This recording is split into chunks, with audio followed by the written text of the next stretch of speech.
ہم سبھی کی زندگی میں کوئی نہ کوئی پریشانی ہے، کوئی ایسا دکھ ضرور ہے جو مسلسل اندر چٹکیاں لیتا رہتا ہے۔ مکمل سکون تو جنت میں ہی ملے گا، تو پھر ایسا کیا کریں کہ پریشانیوں کے باوجود ڈپریشن نہ ہو، مایوسی دل و دماغ پر اپنا گھیرا تنگ نہ کرے۔ توکل، اللہ پر مکمل توکل۔ توکل یہ نہیں کہ ہاتھ پر ہاتھ رکھ کے بیٹھے رہیں اور جب کوئی یاد دہانی کروائے تو کہیں کہ اللہ مالک ہے۔ توکل یہ ہے کہ ممکنہ طور پر جو دنیاوی اسباب استعمال کر سکیں کریں، پھر دعا کی قبولیت کے اوقات میں ڈھیر ڈھیر دعا کریں اور اس کے بعد اللہ تعالیٰ کی کورٹ میں پھینک دیں۔ اپنے کندھوں سے گٹھڑی اتار کر اللہ کے حوالے کر دیں اور پھر جو بھی فیصلہ وہ کرے اسے قبول کریں۔ میں نے دیکھا ہے کہ لوگ اکثر یا تو صرف اسباب اپناتے ہیں اور دعا پر زور نہیں دیتے، یا پھر کوشش کیے بغیر خالی خولی دعائیں کرتے رہتے ہیں۔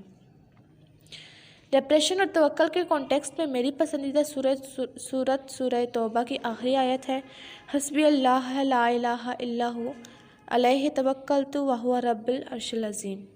کافی ہے مجھے اللہ، نہیں معبود سوائے اس پر میرا توکل ہے اور وہ رب ہے عرش عظیم کا۔ جب دل سے آپ ایک بار کہہ دیتے ہیں نا کہ کافی ہے مجھے اللہ، ہاں مجھے اللہ کافی ہے، تو روح کے اندر تک سکون تحلیل ہو جاتا ہے۔ پھر آپ کہتے ہیں کہ جو اتنے عظیم عرش کا رب ہے، جس نے پوری کائنات سنبھال رکھی ہے، اس عظیم ذات پر میرا بھروسہ ہے۔ جب سب سے زبردست، سب سے بہترین وکیل آپ کی پشت پر ہے تو پریشان کیوں ہو؟ یاد رہے کہ توکل اور وکیل دونوں کے روٹ ورڈز ایک ہی ہیں۔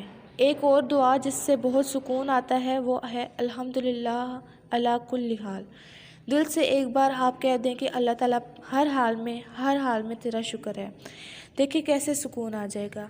صرف رب کو نہ بتائیں کہ میری پریشانی بہت بڑی ہے، پریشانی کو بھی اچھی طرح سمجھا دیں کہ میرا رب کتنا عظیم ہے۔